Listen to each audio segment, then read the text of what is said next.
Greetings, geeks. Welcome to Pretend Low Earth Orbit for episode 656, Geeks in Space. I'm Rob Commander Taco Mald, and tonight's transmission promises to be a bit thirstier than usual because we're traveling to the 1984 David Lynch film Dune in preparation for a remake that we expect to be released to theaters within our natural lifespan.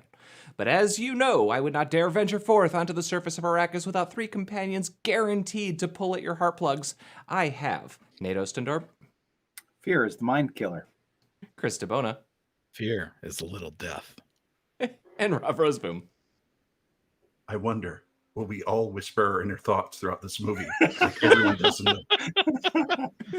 Whispering and more podcast viewers. Is there a connection? Ooh. It's like he knows our ways. Weird. He knows our ways. So I picked this movie. Did Sam just think something and I heard it? Oh, wow. No, that's just ADR because half of this movie is told with ADR exposition. So I picked this one because there's the remake coming out in, I guess, theoretically, like less than a month. I think I worked it out that this was my last pick before the movie came out in theaters, so I wanted the excuse to rewatch it. And I know that you guys know more of the Dune than I do, so I wanted to see what we have to think about this one. I was surprised. So going back for me, this is one of Dave's favorite movies, and I remember watching this in high school, like a fair number of times with him, and it never quite gelled with me. I was always like, I would much rather watch the Star Wars than the Dune. I read the book for the first time not until college. It just didn't resonate. But as a film, it's really messed up. But watching it today, I kind of felt like the first half of it is kind of fantastic. And then the second half is kind of like the biggest fall off from like really nice. Yeah. There's a lot of really good stuff set up in the first half. And then they're just like, screw it. We're done. So it's done. Like you, this is my introduction to Dune. I watched this movie before I read the book. And I think this is objectively a terrible movie.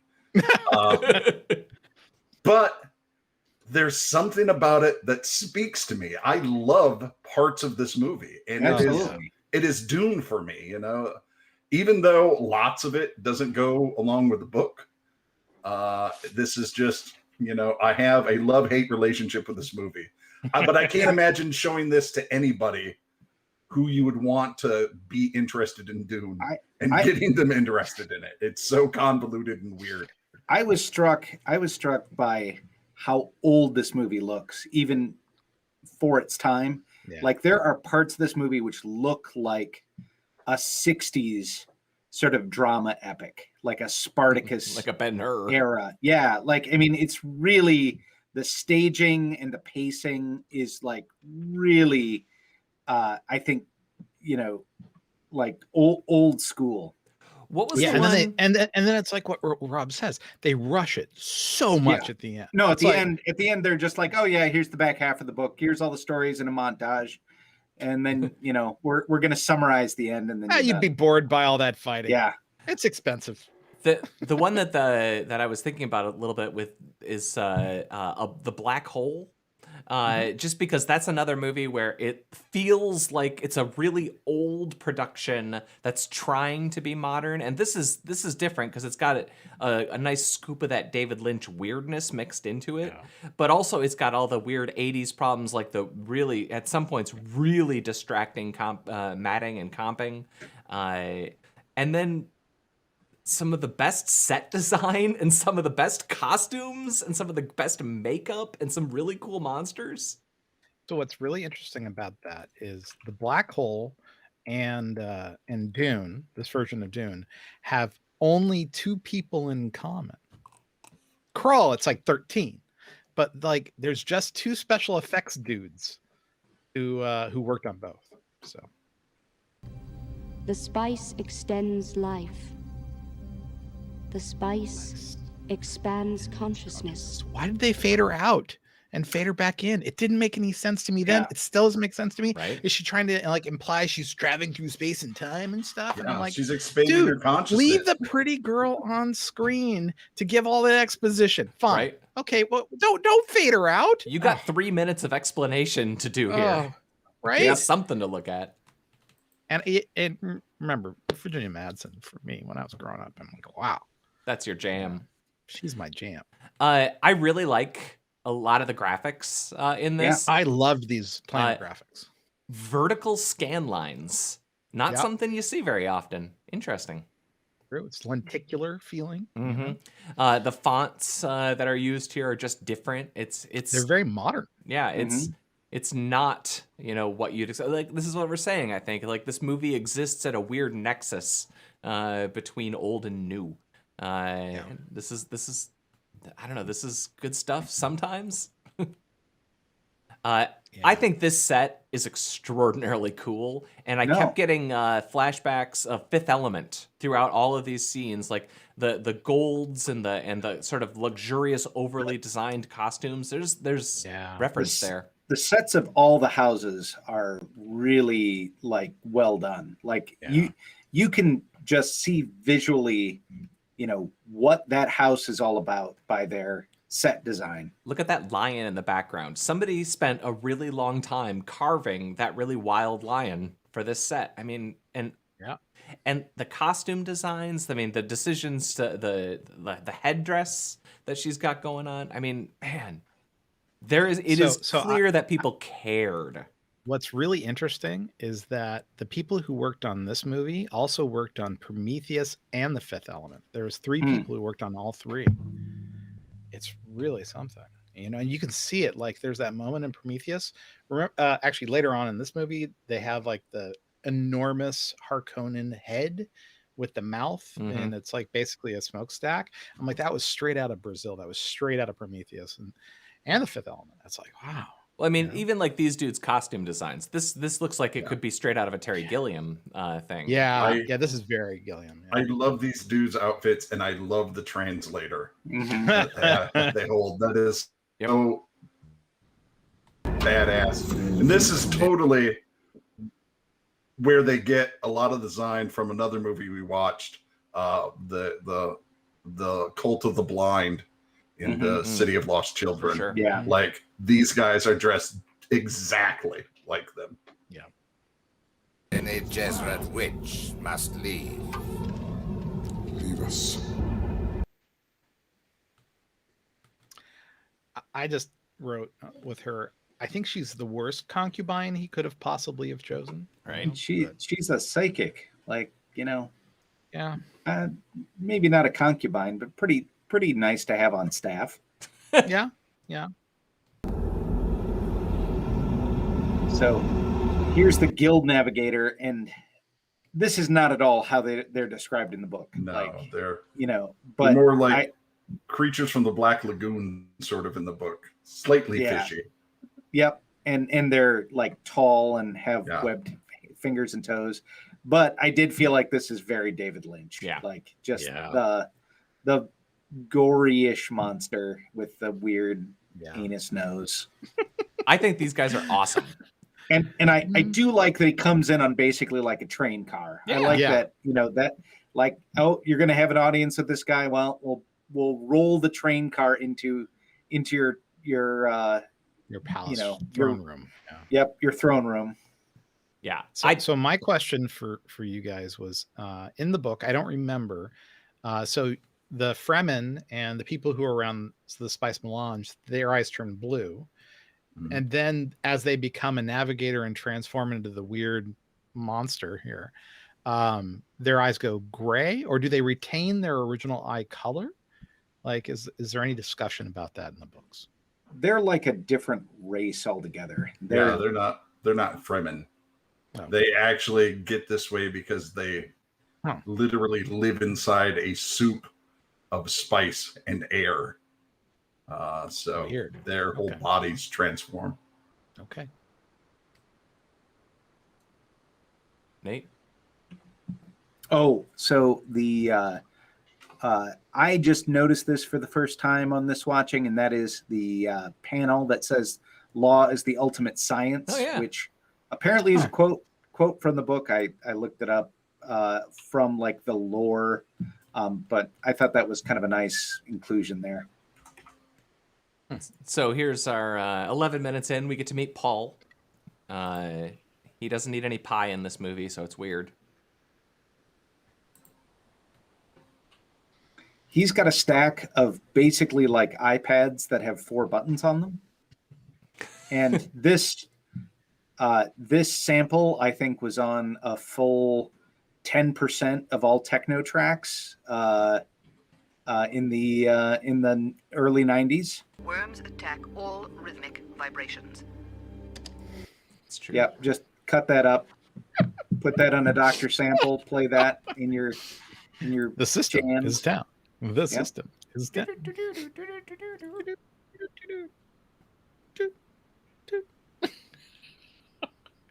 Oh, is this one of mine? Wait. Oh, I heard you, Dr. Yui, and Gurney coming down the hall. the first time I watched this, I wanted to punch him in the face so hard. It made me cringe so much. And he's not 13, you know? If he was 13, it'd be kind of cute, you know, sort of a plucky kid. But he's 30, right? It's like, come on. I mean, that to me is kind of my fundamental problem with like the first half of this movie is I don't really know anything about him. Yeah. Like there's not like a bunch of stuff happens to him, but like I don't feel like I know this character really. He's just kind of like a generic blob. Yeah. The problem is there's just too many groups that you need to know for his story really to make sense. Yeah. And they try to jam in all the history of all these different groups. Oh, do they ever? Boy, but man, like, I mean, even the Mentats, you know, like, just those people, there's a whole history behind them. And they're sort of, they never really get into them. You never really understand why they want Mentats so bad. So I just wanted to point out computers are illegal. Oh, yeah. Eyebrows, awesome. This movie has some really good eyebrows. Yep. It does the thing during the closing credits where they show everybody's portrait and you get to look at their cool eyebrows. It's pretty sweet. They spent a lot of time and money on the eyebrows. This was all filmed in Mexico, apparently, you know? Good morning. I'm not in the mood. Not in the mood. Mood's a thing for cattle and love play, not fighting. Oh, Green. This is before he got number one, so he has to do most of the heavy work himself. Yeah. So, go ahead. Yeah, the shield practice scene, the effects are yikes. Yeah. You know, I don't know. For the time, they were pretty wicked cool, though. I got to tell you. I will say you don't see anything like this before or after this particular time period. Yeah. True. The one thing I'll say to the credit of this, and this is something I hadn't caught earlier, and I don't think I time coded it, but there's an exterior shot of one of the palaces on Arrakis, and they use the same filtering technique. So like, all right, consistency, at least in your world building, I'll give you some credit for that. Yeah, if you just play it for a few moments. Do you remember the TARS robot from Interstellar? Totally. That's what I thought about. Totally. You know, after I saw it, when I was watching Interstellar, I'm like, is he wearing a shield from Arrakis? You know? But yeah. Well, I definitely understand, you know, the effects being of that era. I don't mind them. I do like that they pay off the knife fight at the end. That's nice. But yeah.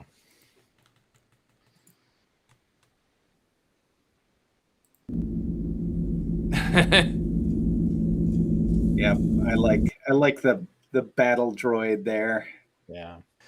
I kept getting Dalek vibes from it the whole time. And that's the other thing is that this movie is like, it wants to be big and epic. And then like 10% of the time, it just kind of looks like Doctor Who.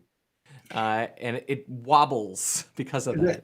I feel like, to its credit, it's very consistent in its choices of design. Like everything is very golden age sci-fi. Like, you know. Like all of this would be super awesome at a steampunk convention. Yeah, no, it's very steampunk. I wonder if people cosplay the old Dune, you know? Oh, I'm sure. Like monster eyebrows. If you had to shave your head for swim team, you definitely want to go out with one of those cool headdresses. Yeah. And the weirding modules, which is a strange thing that David Lynch decided to add. Mm-hmm.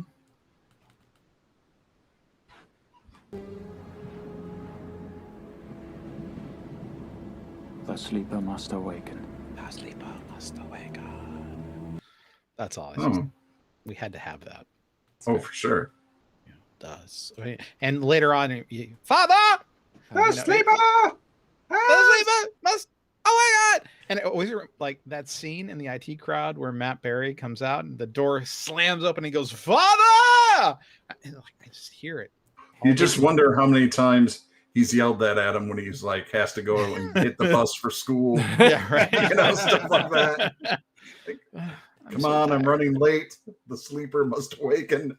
Get on the bus. I've said this to my kids multiple times, trying to get them up for school. Dad, stop the quoting sleeper Dune. must awaken. And then when I finally showed Dune to my children, which is not child abuse, I'm going to say that right now.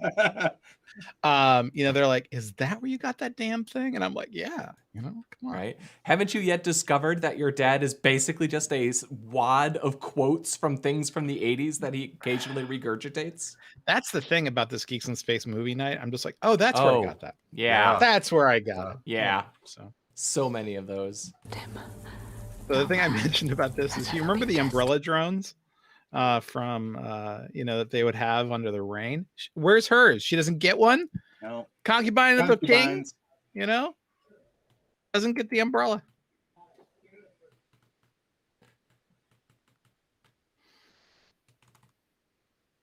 Right hand in the box.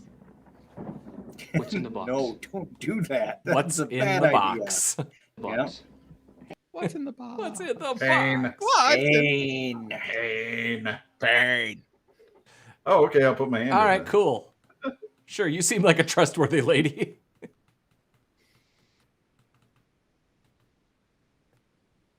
Kill Paul Atreides. Look at all this See, great that mouth thing. There was the mouth thing. all this great production design, man.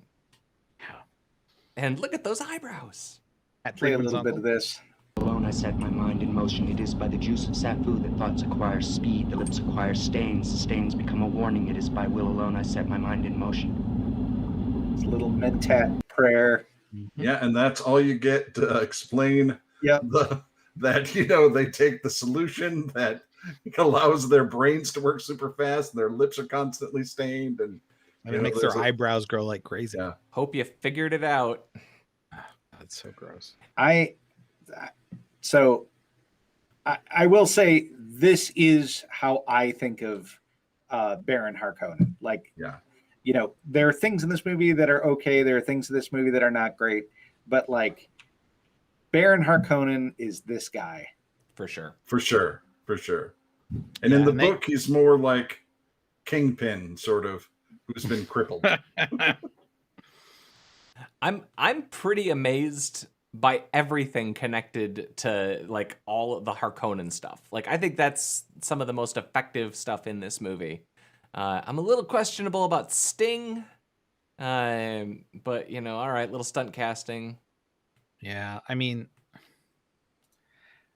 I think Stellan Skarsgård in the new movie is going to be incredible as Baron Harkonnen because he's such a great actor. You know, this is just a like throwaway world building detail that I like. Play this a little bit. This Nate is not throwaway. It's very important. This is one of the things I remember most about this movie. There's a couple of these really gross scenes that little Rob absolutely adored. And this was one of them. The idea that you just smash a beast alive and then drink the fluid that comes out. It's fantastic. And you've got a little container built especially for that purpose. Yeah. Right. I would have preferred just like an ecto cooler, but you know, hey, Harkonnen's got a Harkonnen. Mm-hmm. Well, you don't know. You've never tasted that. Yeah, That's this, delicious. This stays fresh, you know? I'm not sure if I can picture Dave Bautista eating the bug juice, you know. Guess we'll find out. That's right. I thought this was so dumb. See, I gotta say, I know that it like kind of looks dumb, but they commit to it. And I'm guessing that he's on wires and stuff because there's not matte lines in a lot of these shots. They're surprisingly technically effective. And yeah, this was one of the big things about Harkonnen is he's a floater. The only thing I don't like is I think he should have slippers at least. To tell you the truth. I mean, because you know there's like needles and glass all over the floor of everywhere Harkonnen.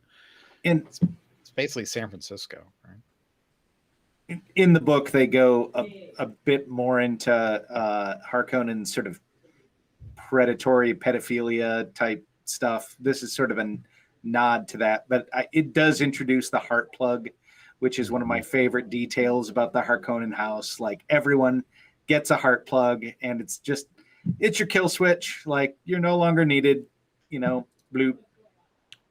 This is one of those things that always registered to me, like really, really intensely. Like this still kind of freaks me out.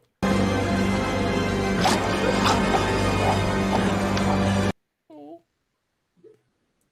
Poor little slave boy.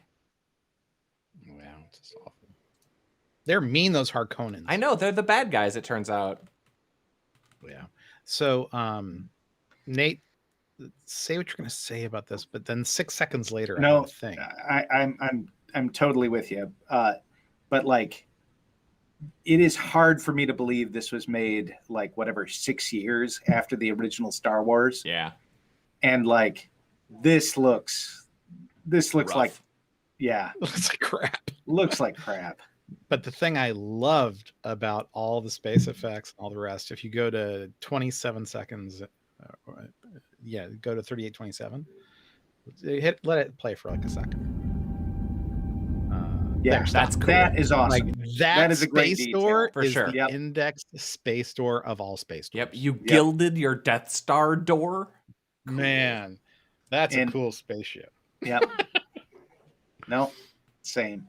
But again, this is what I keep coming back to. The production design in this is, I mean, look at this. I mean, shot after shot. Straight out of Prometheus. And then look at this. And then this. And then we put the glitter in the tap water. We stirred it around. And then the space maggot comes out in full space. Yeah. As you do. Oh, man. With his little teeny arms and hands. Yeah, he's got T-Rex arms. You fold space with your mind, not with your biceps, Rob. I don't know how you fold space. Fair enough. Yeah, with that attitude. Yeah. So here's the good news, guys. We've made it 40 minutes into the movie. We're to Dunes. Yep. Turns out there was a desert planet in this story. Yeah, go figure. Also known as... So we should take this moment, this lull, to acknowledge the greatness that is the Toto soundtrack. Oh, there's a number of. I actually have some notes later about some particularly good things. But yeah, the soundtrack Brian is Eno's fun. prophecy theme. Mm-hmm. Max von Sydow. Yep. Here is Max von Sydow. I love Max von Sydow, man. He was the best. He was so great. The whole like Fremen as the Mujahideen or the Bedouins, it's just like, it's such heavy-handed symbolism, you know? So remember, this was what, 82 or 84, right? So I guess the Russians were really mired into Afghanistan, or they had just left, or we were just starting to fund for the last time. God, you know? Yeah. So like the Middle East was on everyone's mind, you know. The Lawrence of Arabia theme is also pretty, you know.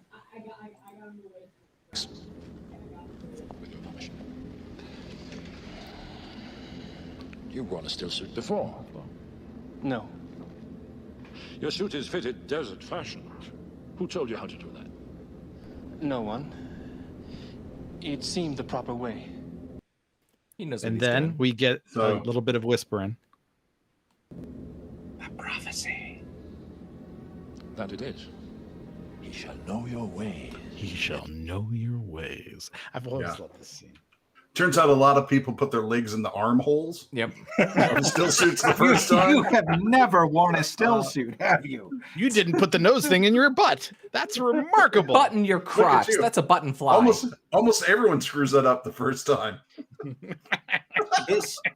This I thought, like you'd mentioned, sort of the steampunk aesthetic, but the interior of these spaceships that they fly around, like, are straight out of Steampunk Diaries here. Right. Yes. Like but quilted? a quilted leather interior. Yeah. That's and there isn't any control that does not have a 4-inch brass rod attached to it. Yeah, I mean, this is a fetish object. Those ones on the right are springs. Yeah. But again, you know, somebody had like a great month designing this, building this. Oh, for sure. I groove on all of that so much. And now we get to go to, I guess, what, worm school? Hard. Chris, did you want something here? Oh, did I want to say something here? Yeah. Okay. Yeah. So, well, if you let it play for 2 seconds. So the shy blue notice is eating the crawler, which is made of metal and rubber and grease and fuel. Now, let's be clear. The sandworm is probably a filter feeder who can process small organisms, plankton, maybe larger ones like humans. But the idea that a sandworm would be able to consume a big ass crawler like that, it seems kind of like poison for them. Like they would just. I bet at the end of the sandworm, it's all crawlers. Like that's how they get longer. Right? Oh, another one. You know, so I was just like, when I first saw this, I was like, you know, this speaks to a digestive system not very well made. You know, if they're like regular worms, they have a crop, so all that stuff they swallow because they're just eating all that dirt. So they just go through and they mash everything to a paste in the crop, and then it goes through their body. So maybe, but I mean, they are eating a lot of dirt. Yeah, but imagine if like a worm comes across a rock, right? The size of a crawler proportionally to its body. It's going to go around. It can't consume that. Sure. The crop can't deal with it, right? Now, I will say, from a technical perspective, I think this is fantastic. I think that they do a great job of making the worm feel huge. Like they set up the mining machine. It's big. The worm is big, and the movie is pretty good at making the worms feel consistently gigantic and kind of real. The only time the worms really fail is when people are standing on top of them. Then they really look troublesome. Yeah.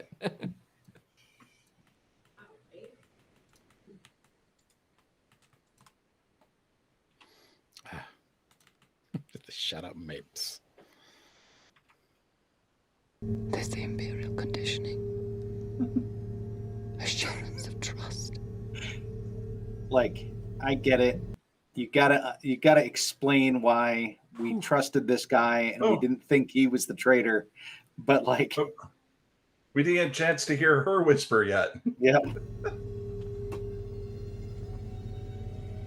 The Bene Gesserit mother. The legend. Where's your son? She's a creepy lady, man. And that's the gal from Log Lady? She's been in a lot of things. No, Linda Hunt. She's was she in Poltergeist? Was she? No. I can't remember. She was. Oh, she died. Oh no. She was in a Western. No, it's a different Linda Hunt. She's been in a million things. She's like one of those working actors, you know. She was in Solo as a voice. She was in Baby, which is a wildlife show, not the Baby Driver. She does a lot of voice work. Or the one about the baby dinosaur. Baby dinosaur, yeah. I think so. I tried to grab it. The suspensor field will make it slippery on the bottom. I must grip it tightly. I do like the industrial design of like, oh yeah, that's just a syringe with a, right, a floaty propulsion system. Yeah, like finally, you know how I always bitch about how things that built to kill people are way too complicated. This is perfect. This is just a syringe that can float. Everything you need to kill someone. Perfect. So when I got my LASIK done, I remember thinking the entire time, basically it's a hunter killer. It's like, I'm willingly giving myself up to a hunter killer machine. So just hunter secret. Remember the tooth. The tooth. The tooth. The tooth. We're gonna just say it a whole bunch of times just to make sure, because this movie's only 2 hours and 15 minutes, and we're gonna repeat this. We're already 1 hour into the damn thing. I know.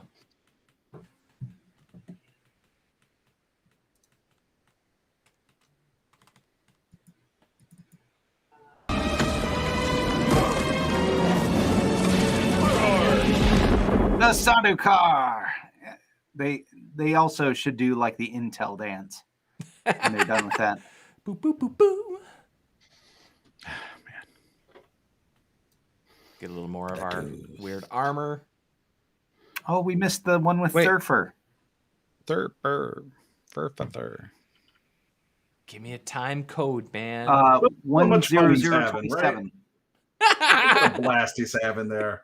Good for him. He's a baron. Being a baron has got to be pretty sweet. He eats, bug juice, and it makes him happy. There's no need to fight over me. She's creepy. I mean, I get it. That is a very sexy voice. Yeah. I mean, I like the Bene Gesserit voice as a power, and I like that, that it's like the Jedi mind trick, but a bit more diabolical. It's the acoustic force.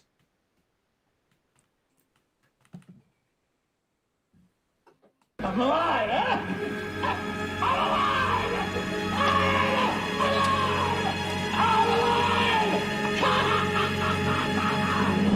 That guy had all the fun. Mm-hmm. I mean, talk about acting. Like he's not a single thing he says is not like, and I'm projecting. I only have 11. I only have 11. It's the only thing I have. Not 8, not 7. Nope. 11. Oh, speaking of great voices, though. Walk without rhythm, and we won't attract the worm. It will go. Sure.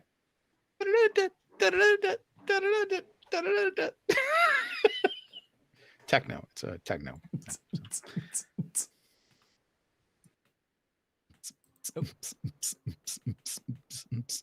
Are we missing Nate? We lost a Nate.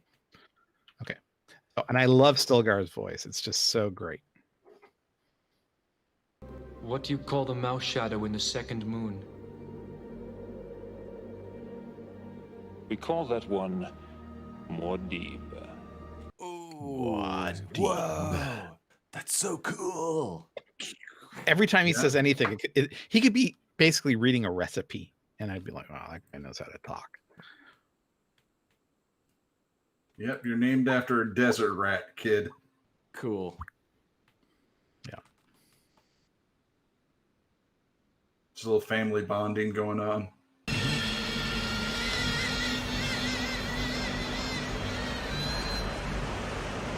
Ta-da! And there's Sting, ladies. Sting in his bird pants.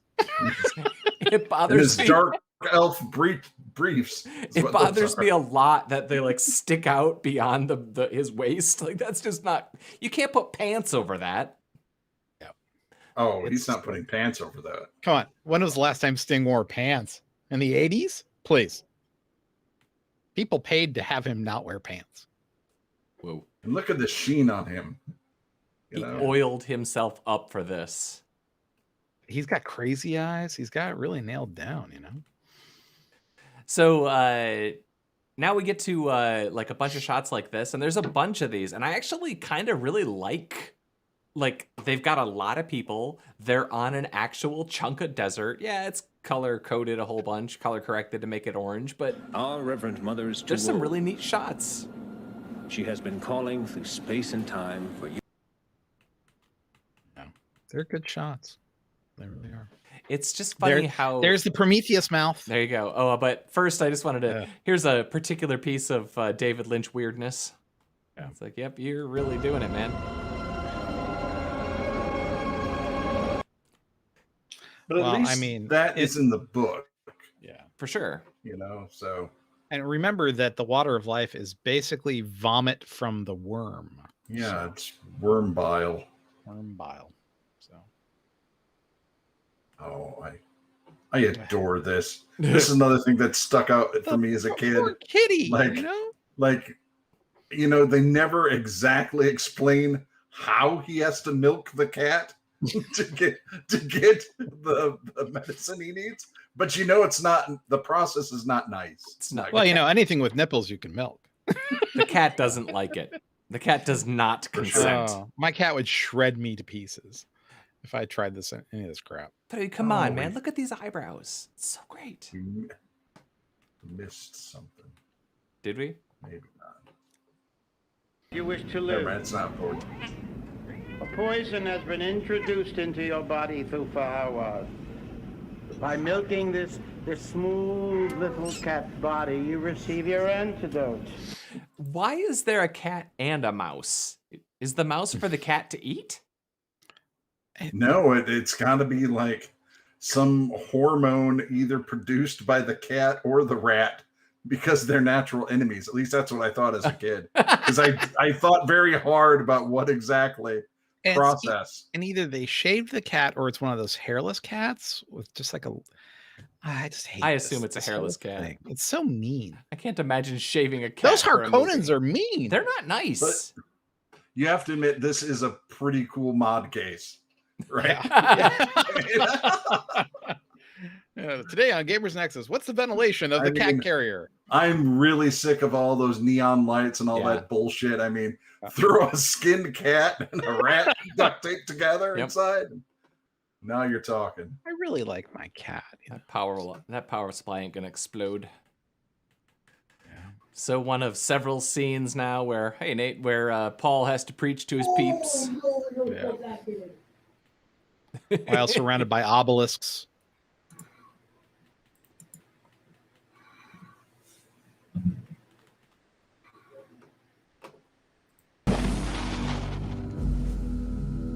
My name is a killing word. Sure. I love that line. I mean, all of this weirding module nonsense is not in the book, just something they made up for this for whatever reason. But I love that line. My name is a killing word. My name is a killing word. So and he tries to look all smoky at the camera. Smoky, Well, okay. Was that 1 4? Oh wait, we already did this. 143. We're almost to what I think of as the end of the movie. Then we have another half hour. Well, I think either they're going to end the next one with the worm riding, the Denny Villeneuve movie.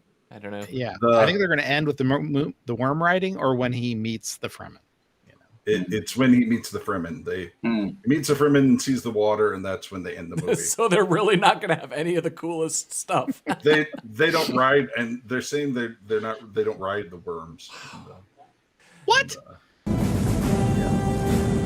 So the but effects it's the on most this, practical way of traveling through the desert. The effects of this though are like they're rough. They're really bad. But let me get you to the worst one. Here we go. So, I mean, all of the matting on this is rough. This really reminds me of Flash Gordon. Totally. When he's flying that sky chariot with the hawk people, and it just looks awful. Totally. So, Paul says, look, hey guys, this is how you ride worms. All his little buddies come along.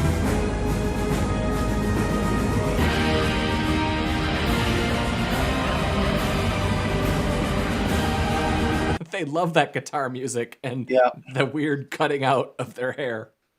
I was a little disappointed that they didn't kiss here. But or at least hug each other, I mean, they're giving each other a look, Sure. So if you were to make what they've got as what they're doing here with this movie, I feel like this is your ending. This is your cliffhanger, and then the entire remaining half hour of this movie is like 2 other movies worth of material that now they just jam together. I think Nate said it best in his next moment. Yeah. No, I mean, this is like the back, half of the book is a, 2-minute montage. Not even that long. Yeah. In the 2 standard years that followed, Muad'Dib and the Fremen brought spice production to a standstill. That sounds like a good movie. Right? Yeah, exactly. Doesn't it? Yeah, I 2 bet there were years some neat in adventures. 1 minute. Yeah, I bet They showed 2 blown up crawlers and then some weird footage of Alicia Witt. It's like, oh, okay, sure. Let's go with that. You've no need of your weapons with me, Gurney Halleck. See, doesn't this feel like this would be like a good reunion moment in the climax of a different movie? Yes, in a different movie, that would be an incredible reunion. Reunion. It'd be fantastic. And he's like all squinty-eyed, and you think they'd have goggles, to keep the sand out of their eyes. But what do I know? Let me say how I love how gangster the Navigator Guild is. Yeah, right. Because he's totally going up to the Emperor of the Universe and is like, "Dude, you got to clean this Fix shit your up. shit. Yeah, We're gonna put you in a pain amplifier for the rest of your life." What's that? I always love this scene. What's that? Shut up! It's a pain amplifier. Outside worlds has been able to see him. We do not know who he is. The Harkonnens cannot stop him. Remedy this situation. Restore spice production, or you will live out your life in a pain amplifier. Bam! Mic drop. That's it. They're We're out of here. Take my speaking stick and let's get out of here. Done. Then we get to have, I guess, the All world's taken coolest along their spice trip. Yep. I always feel like the acid freaks, like we're all about this stuff. Been here, dude. You gotta remember everyone's friends, and time is your friend. See, you have This will all end one time. I've never been to Burning Man, but I always think like if I went to Burning Man, it's basically like the last half of Dune. Like it's just people drinking the water of life, getting stoned, and I don't know, dancing. Here's his Porto throne. I am a messenger from Muad'Dib. Poor Emperor. Creepy as F. As soon as she starts talking, you get that out of there. Yep. Yeah.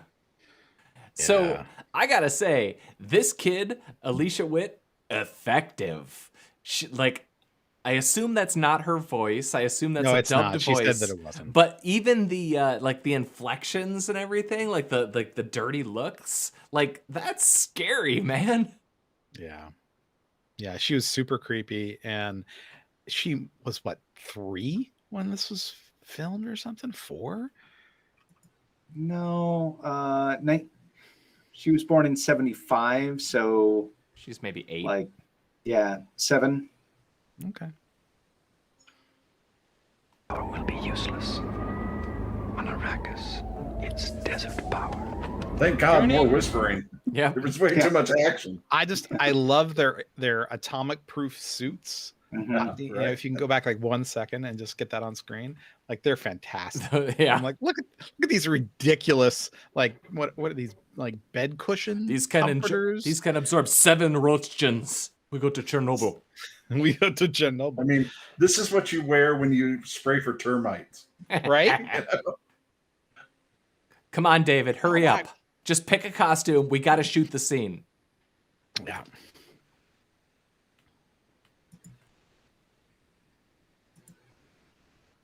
They're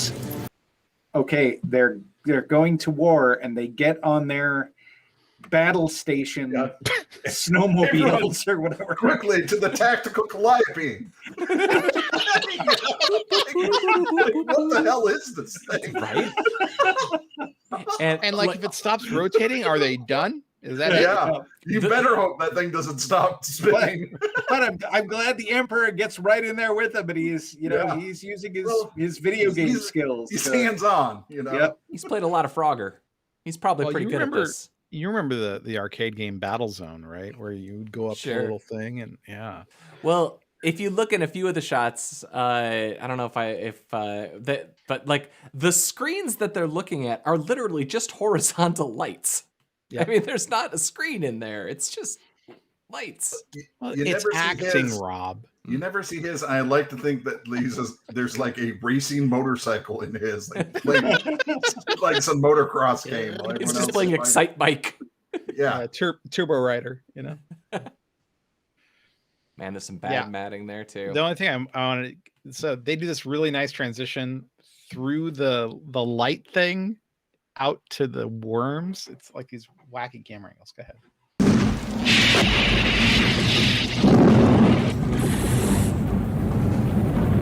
Flash.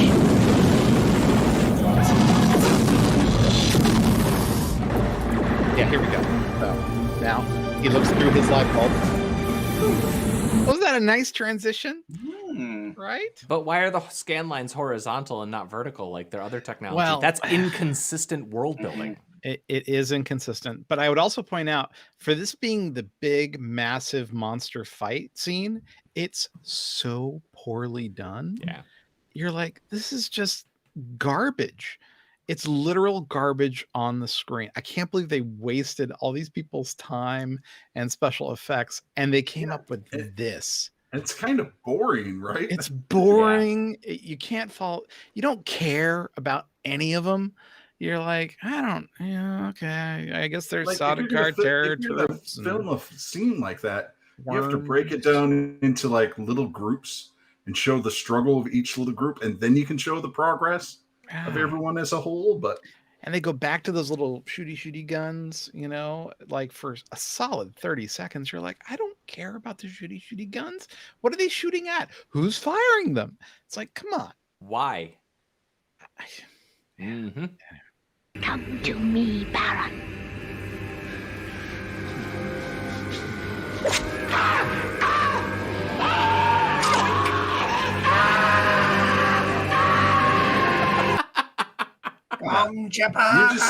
You just got taken out by a 4-year-old. Yeah. How the hell are you in charge of anything? Yep. He drank too much fizzy lifting drink. Yeah. Too much bug juice. Yeah. Yeah. I just thought this looked so weird.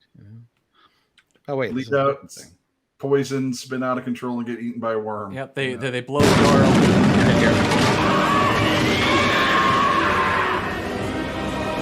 open. So I have an issue here too, which is that all of the people were like on top of worms and stuff. Like they can't see. It's night. Yeah. Like they don't even know what's happening.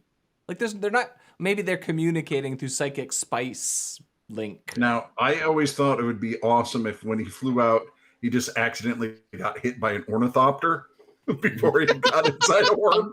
Just so you know for sure he's super dead. Okay. So I got to check my logic here and my memory. I seem to remember in the original version that they released long ago, not the nicely cut one by the studio or whatever. I think they actually had the worm fucking burp. Oh, classy. And I didn't see it in this version, but I swear they had him do a little burp, kind of like how the Sarlacc pit did in the first Star Wars. It was so freaking dumb, so. Oh, Jedi. Yeah. Anyway, that's what I wanted to say. I couldn't remember, This looks so weird. Now you'll remember mine. I can kill with a word. And his word shall carry death eternal. Okay. To those who... Cool. Quote the scriptures. Yeah, I understood what he said the first time. You don't have to, I get it. I love that. I think I put in the wrong time code. You did. Because there's a moment where he goes, something before the righteous, and then Sting goes, the righteous! And it's just like one of those lines that just stuck with me over the years. So. My blade will finish you. I will bend like a reed in the wind. Sure.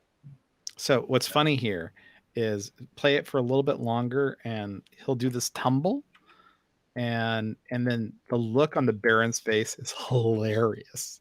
It's just like what? So he stabs him like that, and cut to Jose Ferrer. Ew. Gross. It's just like I'm like, oh, he acted. That was cool. He was like, ick. You know, half of acting is reacting. Well, sure. And there's Irulan, who's narrated half the movie, and we have no idea who the hell she is. Exactly. Has not actually had speaking parts as her own character. Yeah. And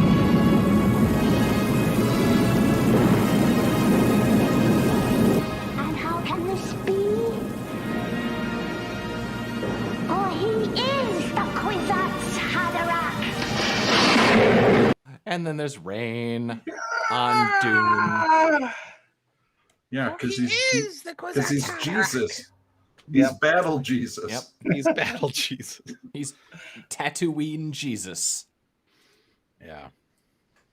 Guys, I actually really enjoyed the first hour and a half of this movie. It just really kind of made me sad, and I'm afraid that we're gonna get the exact same thing with the next movie. They're gonna do a pretty damn good job telling the first half of this story, and then it's not gonna make enough money, so we're never gonna see the second half. So, like, I don't think this is objectively a good movie, but I enjoy the hell of it. Like, I haven't seen this in a long time, and there are just some parts that just are in great. Like I will bend like the reed. How many times has that come up in our language? Bend like the reed. Yep. Mm-hmm. Like, it's just, there are so many great little lines and weird little scenes in this. Just as a whole, it's kind of a mess. Yeah. It's definitely like, you can see there are many skilled artists and many skilled craftsmen making a thing, and the parts aren't adding up.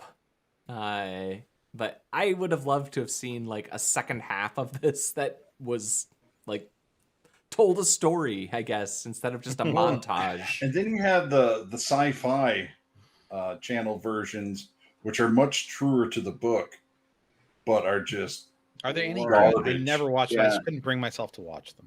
No, it's like if they filmed Dune as a soap opera. Yeah. Like the mechanics of the book are accurate through the screenplays, but it is so dry, and everyone's just sitting there in, whatever 3-camera sitcom sets. Yeah. Talking through all of the action. And honestly, this is, for me, having read the series, this is the book that I like the best. The rest, I mean, once he starts actually turning into a worm and his kid shows up, it loses it for me. I'm like, why couldn't we just have this nice little tale instead of all this nonsense? But whatever. Yeah. Well, I'm hoping that the next movie is at least, watchable and fun. But I don't know. I'm not going to hold my breath too hard. I'm glad that we took this movie, that we did this movie. Like, I don't know that I'll ever need to watch it again, but it's fun. I think I may have reached my limit for Dune. I've seen it so many times now. I think I'm done. Retire it. Put it on the shelf. But the question now for us is, it's Nate's turn, right? Nate. It is. Nate-o. I know it's not coming out anytime soon, but I have heard that there is a new Furiosa movie in production, and I would like to watch the contemporaneous predecessor to this movie, Mad Max Beyond Thunderdome. Oh, wow. Oh, yes. All right. I love this one, Nate. We're going way back, because wasn't Bartertown. Wasn't the first Mad Max like the second movie we did? Yeah. Right on. Well, the Road Warrior. Oh yeah. Yeah. Fair enough. Excellent. I'm excited. I'm so excited to see Tina Turner. She works it. She really does. All right, gentlemen. Let's say goodbye to the internet. Goodbye, Nate Ostendorp. Fare thee well. Goodbye, Chris DeBona. Keep your heart plugs on. And goodbye, Rob Roseboom. Goodbye. I was Rob Commander Taco Maldo. That was Geeks in Space. We'll see you Friday with some news. Bye.